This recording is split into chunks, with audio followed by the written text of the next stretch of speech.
हाथी और सियार। Moral story in Hindi. Chandanvan एक विशालकाय जंगल था। जंगल में सभी प्रकार के जानवर रहते थे। जंगल में मोती नाम का एक हाथी भी रहता था। मोती हाथी का शरीर काफी बड़ा था। एक बार चंदनवन में दूसरे वन से घूमते घूमते एक सियार आया। सियार ने जब मोती हाथी को देखा तब उसे देखकर सियार के मुंह में पानी आने लगा। सियार हाथी को खाने के बारे में सोचने लगा और मन ही मन सियार का शिकार करने की योजना बनाने लगा। सियार सोचने लगा कि यह हाथी बहुत बद्धा है। अगर मैं इसका शिकार कर लूं, तब मुझे कई दिनों तक भोजन की तलाश में भटकना नहीं पड़ेगा।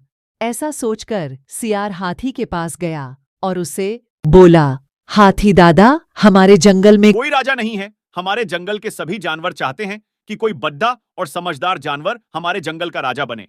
आप बड्ढे और समझदार दोनों हैं।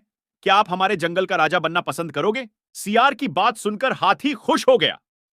उसने राजा बनने के लिए हां बोल दिया। इस पर सियार ने हाथी को अपने साथ चलने के लिए बोला। हाथी राजा बनने की खुशी में झूमते हुए सियार के साथ जाने के लिए तैयार हो गया। सियार हाथी को ऐसे तालाब में ले गया जिस तालाब में दलदल था। हाथी राजा बनने की खुशी में इतना मस्त था कि वह बिना सोचे तालाब में नहाने उतर गया। जैसे ही हाथी दलदल वाले तालाब में उतरा, हाथी के पैर दलदल में ढंसने लगे। उसने सियार से बोला, तुम मुझे कैसे तालाब में ले आए? मेरी मदद करो, मेरे पैर दलदल में ढंस गए हैं।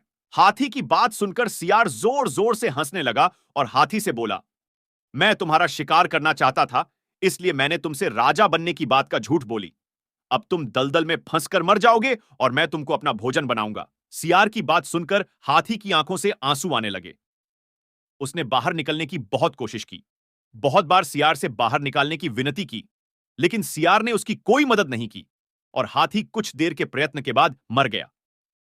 हाथी के मरने के बाद सियार हाथी को खाने के लालच में सियार की बात सुनकर हाथी की आंखों से आंसू आने लगे। उसने बाहर निकलने की बहुत कोशिश की।